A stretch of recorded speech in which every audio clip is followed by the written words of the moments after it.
Disculpe usted, señor presidente, no quiero ser aguafiestas ni juzgado así, no.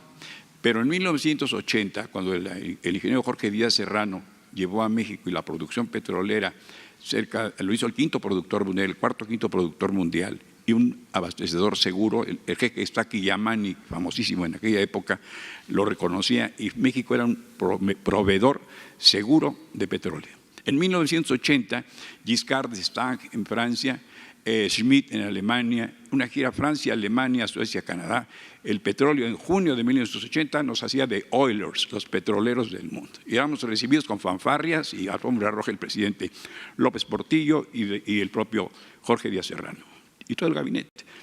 En fin, un año después, exactamente un año después, el 6 de junio de 1981, Jorge Díaz Serrano sale de la Dirección de Petróleos porque bajó el petróleo y el mundo le dijo, bueno, está bajando el petróleo, tienes que bajarme los precios, sigo comprando a ti.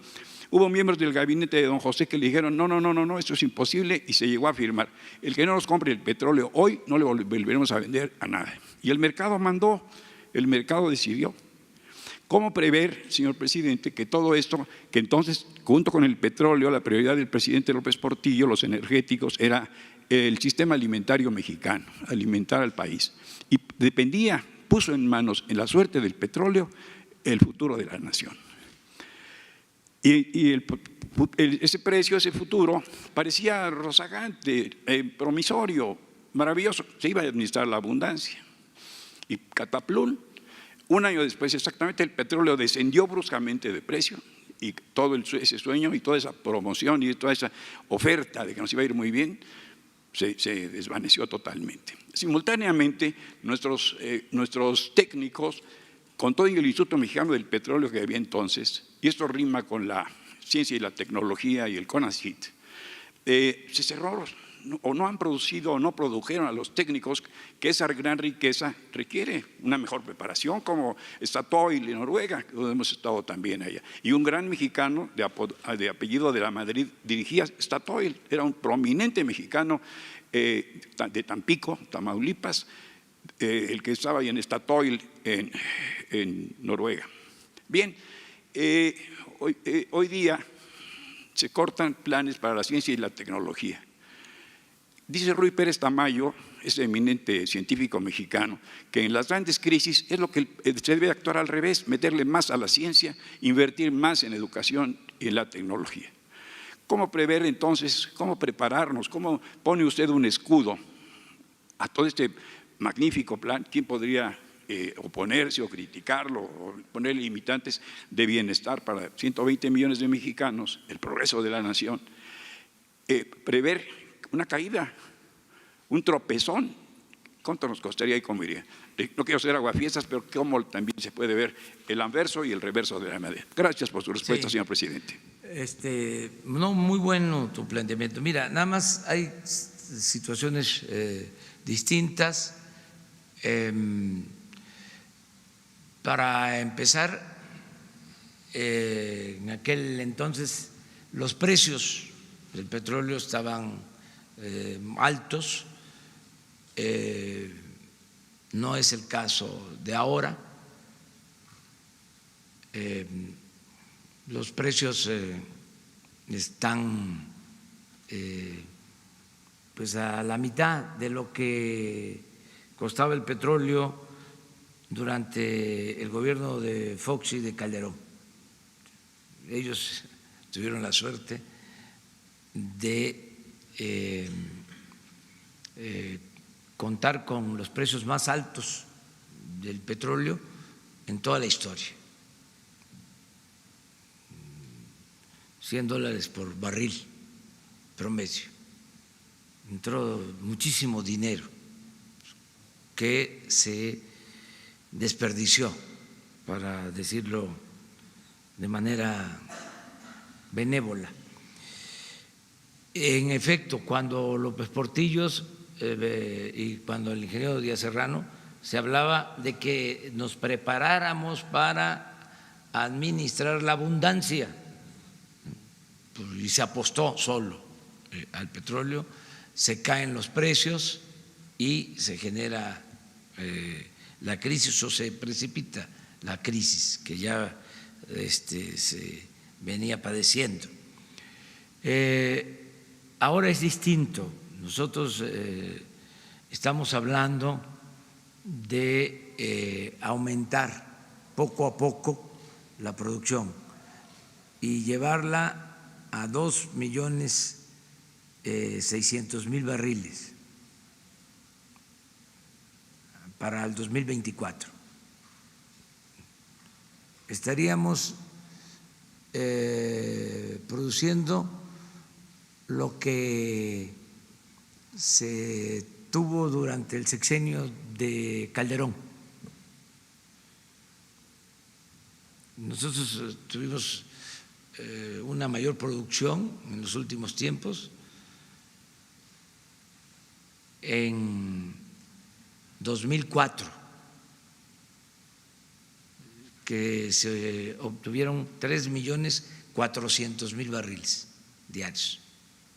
Y nosotros estamos hablando de 2.600.000.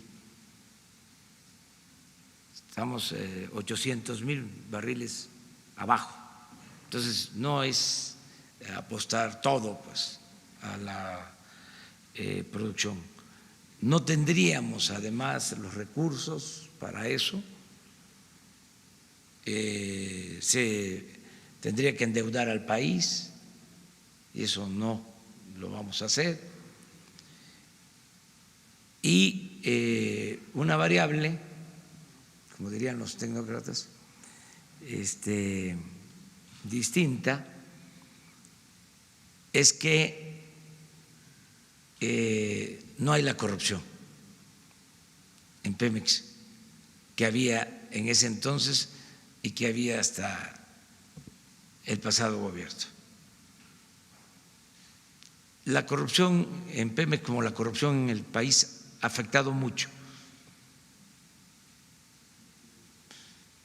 Entonces, por eso no se resisten crisis por la corrupción que impera en Pemex, que haya imperado en Pemex. Entonces va a ser distinto y sí tenemos nosotros mucho cuidado en no depender solo del petróleo. Ahora, por ejemplo, yo creo que con la firma del tratado va a crecer mucho más la inversión extranjera y va a haber más desarrollo de la industria manufacturera, mucho más desarrollo, tanto para el mercado interno como para la exportación. Se están dando condiciones favorables, no solo en el caso del petróleo, es más, en el caso del petróleo hay hasta nubarrones en lo internacional. En lo que tiene que ver con el comercio exterior, para el caso de México hay condiciones favorables. Por eso nos importa mucho el que se apruebe el tratado, porque le conviene a México y le conviene a Estados Unidos y le conviene a Canadá. Pero sí estamos tomando en cuenta eso y el modelo mejor, el más racional, precavido, responsable en cuanto a explotación petrolera es el de Noruega. Ellos, por ejemplo, tienen que dejar de sus ingresos petroleros, ¿sí?, recursos para un fondo que le corresponde a las nuevas generaciones. O sea, nosotros vamos a utilizar el petróleo para la actividad productiva, se va a sembrar el petróleo, a eso me refiero. Esa es la idea. O sea, pensando en las nuevas generaciones, y se van a utilizar recursos también para energías alternativas. Necesitamos también avanzar. En el terreno tecnológico, yo respeto mucho, ¿no?, las opiniones de los científicos, de los críticos acerca de nuestra política, pero esto que estamos haciendo, por ejemplo, es reactivar el Instituto Mexicano del Petróleo. Los técnicos que están a cargo de la rehabilitación de las refinerías, la tecnología que estamos utilizando en Dos Bocas es del Instituto Mexicano del Petróleo. Entonces, hay más desarrollo tecnológico, ¿sí?, ahora que el que había el año pasado en Pemex.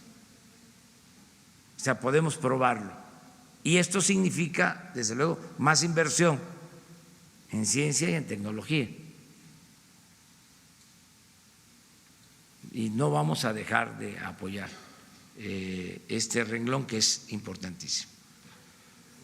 A ver, miren, pero nos quedaron ayer pendientes